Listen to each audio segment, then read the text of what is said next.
Morning class 8. Today we will start with a new topic that is called energy. Last time हमने work किया था. We did the definition of work, when is work said to be done, different types of work, कुछ उसकी examples देखेंगे. आज energy is the capacity to do work. ठीक है, body में अगर एनर्जी होगी तभी काम कर पाएंगे और बॉडी कितना काम कर पाएगी जितनी एनर्जी है. ठीक है, so the capacity to work ऐसा यूनिट जो है एनर्जी का वो आपका जूल्स में होगी, जी, which is same as work. तो वर्क डन के और एनर्जी के ऐसा unit, please remember they are same joules or joules as we know it. ठीक है, now in different forms of energy,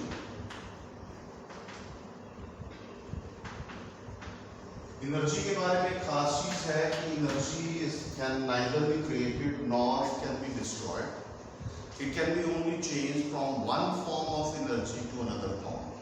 So in that we will study different forms of energy. तो काफी सारी different forms हम पढ़ने वाले हैं. उनमें से कुछ का नाम मैं यहाँ पे लिखा हूँ. First one is mechanical energy. Mechanical energy is of two types. One is kinetic energy, the other is potential energy. ठीक है, तो पोटेंशियल एनर्जी जो है वो भी आगे दो तरह की है. एक है gravitational potential energy, gravitational potential energy, और दूसरी है elastic potential energy. So mechanical energy has two types, kinetic energy and potential energy. Kinetic energy is of only one type. Further potential energy is of two types, gravitational potential energy and elastic potential energy. ठीक है, then there are different forms of energy, light energy, heat energy,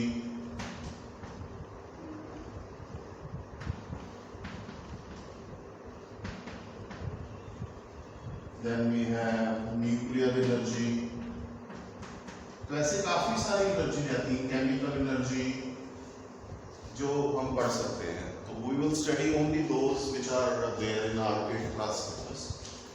Today we will be discussing about mechanical energy. ठीक है, so mechanical energy we will leave the rest for some other time. So mechanical energy is of two types, kinetic energy and potential energy. तो सबसे पहले mechanical energy M dot E. ठीक है, energy possessed by a body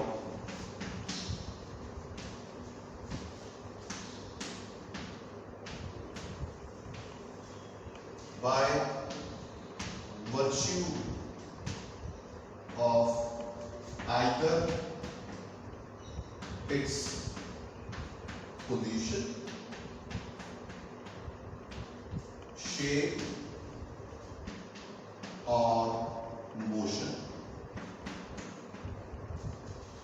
is called mechanical energy.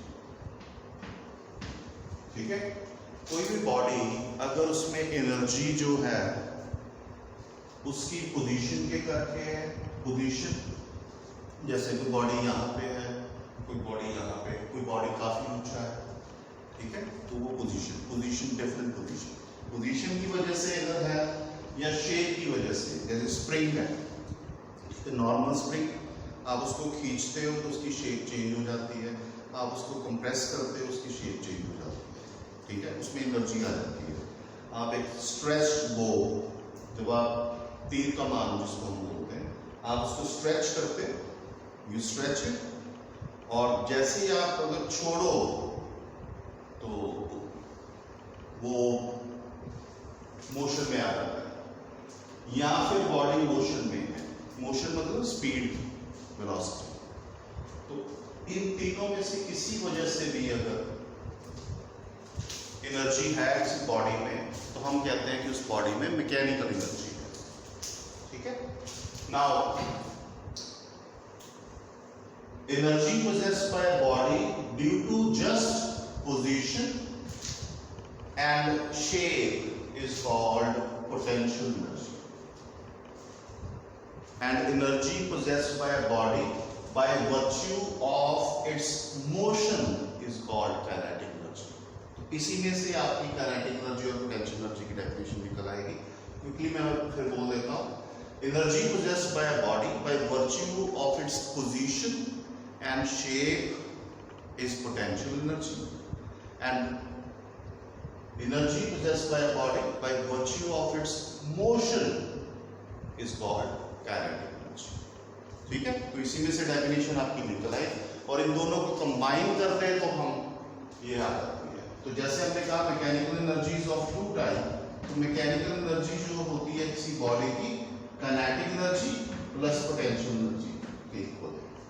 तो जब भी आपको mechanical energy निकालनी है आप उसकी काइनेटिक एनर्जी निकालिए, पोटेंशियल एनर्जी निकालिए एंड ऐड इट। क्लियर है?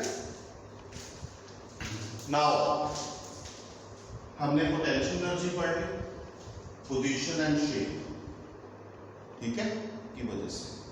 अब energy possessed by a body by virtue of its position only is called gravitational potential energy.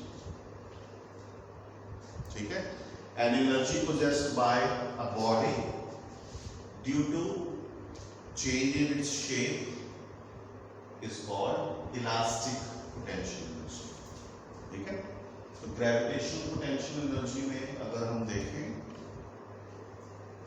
Position की वजह से, अगर बॉडी जो है हाइट पे है, कम हाइट पे है, तो उनकी ग्रेविटेशनल पोटेंशियल एनर्जी डिफरेंट होगी।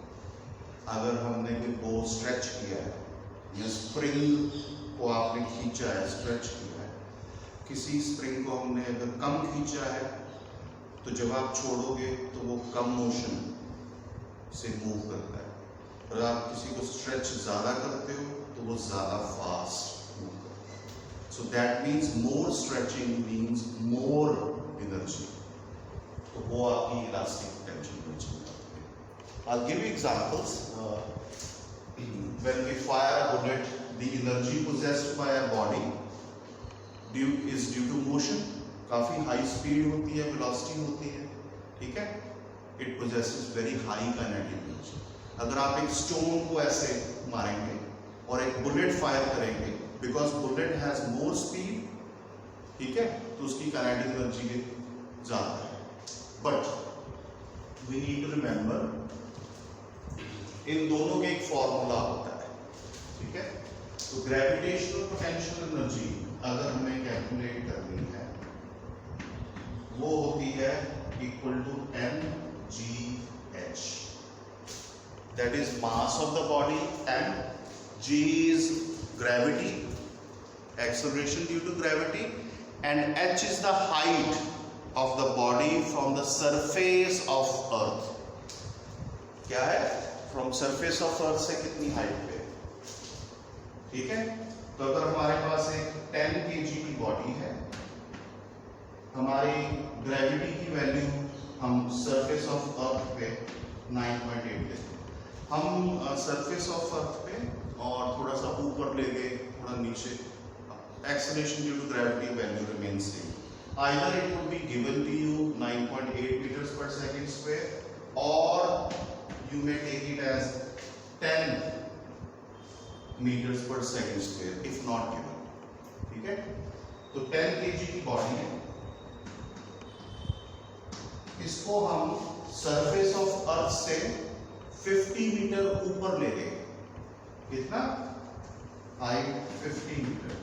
Find its potential, gravitational potential energy. यहाँ आपको कहेंगे कि फाइंड इट्स पोटेंशियल एनर्जी, तो इसमें अगर आप देख रहे हैं कि कोई इसकी हाइट चेंज हो रही है, पोजीशन चेंज हो रही है, तो इसमें कौन सी एनर्जी होगी? Gravitational potential energy.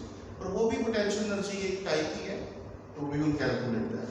सो potential energy, gravitational potential energy या potential energy in general is equal to, यहाँ पे इलास्टिक पोटेंशियल एनर्जी कितनी होगी बॉडी की, इस बॉडी की जीरो, क्योंकि हमने ना इसको स्ट्रेच किया है ना कंप्रेस किया, इसकी शेप नहीं चेंज हुई, ठीक है। This energy is possessed only due to position of the body.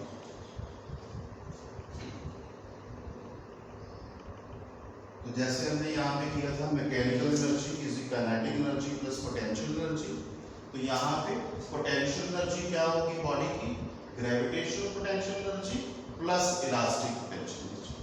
कभी कभी ऐसा भी हो सकता है कि किसी बॉडी की इलास्टिक पोटेंशियल एनर्जी भी चेंज कर रही है और ग्रेविटेशनल पोटेंशियल एनर्जी भी चेंज कर रही है, तो आपको ऐड करनी पड़ेगी। पर 8th में हम इलास्टिक पोटेंशियल एनर्जी कैलकुलेट नहीं करने वाले, so we won't be doing it. So इस क्लास में potential energy means gravitational potential energy. Only we will be discussing those numericals based on gravitational potential energy. तो ये potential energy कितनी आ जाएगी, m into g into h, तो यहाँ पे आप मल्टीप्लाई कर दो 10 into 9.8 into 50, तो ये आपका हमें क्या होगा 490 joules of energy, ठीक है। So this is the way you solve the numerical. We won't deal with numericals based on elastic potential energy. तो ये आपका हो गया। Now let's see how to calculate kinetic energy. Kinetic energy का जो आपका फॉर्मूला रहेगा, I am going to erase this. वो रहेगा kinetic energy। इस पे आपको ज्यादा क्वेश्चंस या न्यूमेरिकल्स आएंगे। इसका फॉर्मूला होता है half m into v square. This means half m multiplied by m multiplied by v multiplied by v. V square means v into v, ठीक है। तो ये this is the way to calculate kinetic energy because this energy is because of velocity of a body, ठीक है। So simple numerical ऐसा होगा कि मास जो है उसका 10 kg and it is moving at a velocity of 5 meters per second. Calculate this kinetic energy. You have to make sure that both m and v should be in their SI units, kilograms और meters per second में। अगर वो grams में given है तो उसको 1000 से divide कीजिए and make it in kilogram, convert it in kilogram. Velocity is not in meters per second, kilometre per hour में है, ठीक है। तो उसको 5/18 से मल्टीप्लाई कीजिए, कन्वर्ट इनटू मीटर्स पर सेकंड। तो काइनेटिक एनर्जी क्या आ जाएगी, हाफ इनटू 10 इनटू 5 स्क्वायर, तो this will give us 5 5 125 joules. Kinetic energy is how much, 125 joules, ठीक है। अब काइनेटिक एनर्जी में ये तो हो गया सिंपलेस्ट ऑफ द न्यूमेरिकल्स। किस टाइप के न्यूमेरिकल्स पता है, काइनेटिक एनर्जी में हमें पूछा जाता है if we double the mass and if we double the velocity of a body, जितनी भी उसकी पहले मास था हमने उसका 2 टाइम्स कर दिया एंड जितनी भी बॉडी की वेलोसिटी थी हमने उसको भी डबल कर दिया। आप बताइए कि काइनेटिक एनर्जी में क्या फर्क पड़ेगा। So what we will do in these type of questions, we will make it case number 1 and case number 2. See, in case number 1, we will take mass as say suppose m, velocity v as v. In case number 2, this mass would become 2 times m, and this velocity would become 2 times v. ठीक है। अब kinetic energy क्या होगी, kinetic energy हमें पता है इस body की क्या होगी, half into m1 into v1 square. Put the values, m1 is m, v1 is v. This is the kinetic energy of first body की kinetic energy. सेकेंड बॉडी में body same, this is kinetic energy in first case, this is kinetic energy in second case, half m2 v2 square. So this would be half m2 is 2m now and v2 is 2v plus 4. So it would become 2 square becomes 4 into 2 8, 8 into 1 by 2 and v square. This is kinetic energy in second case. So what is this? This is KE1.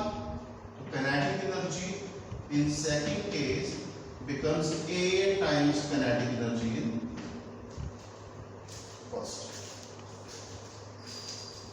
तो अगर हम body का mass double कर दे, उसकी velocity double कर दे, this is what would happen. This is the way to solve it. Case number 1, case number 2, and then at the end we compare it. We put the value of half mv square, which is equal to kinetic energy 1.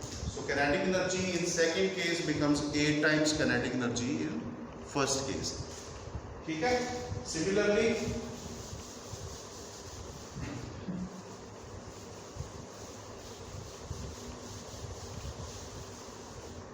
what will be the impact, या किसका impact ज्यादा होगा अगर हम मास को double करें, तब kinetic energy क्या हो जाएगी, और अगर हम सिर्फ वेलोसिटी को डबल करें, मास को चेंज नहीं करें, तब वेलोसिटी का क्या ऊपर इम्पैक्ट पड़ेगा, किस केस में इम्पैक्ट ज्यादा होगा, ठीक है, डबल मास या double velocity.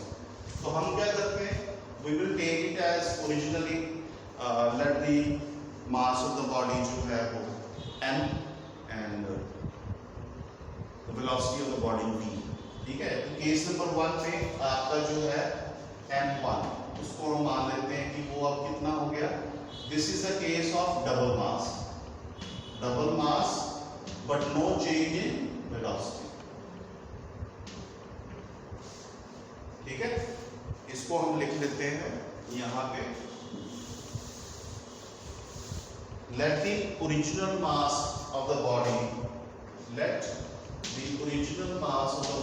is equal to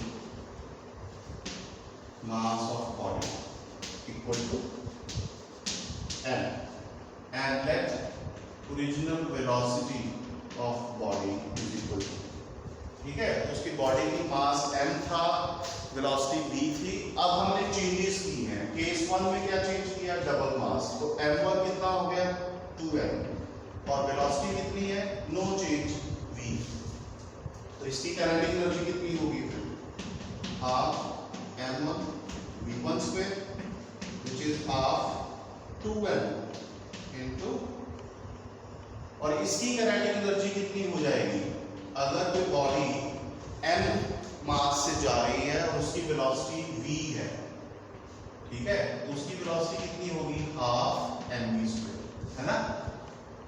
अगर कोई बॉडी m मास की है, v वेलोसिटी से जा रही है, उसकी kinetic energy half mv square, तो यहाँ पे डबल मास, यहाँ पे आ गया,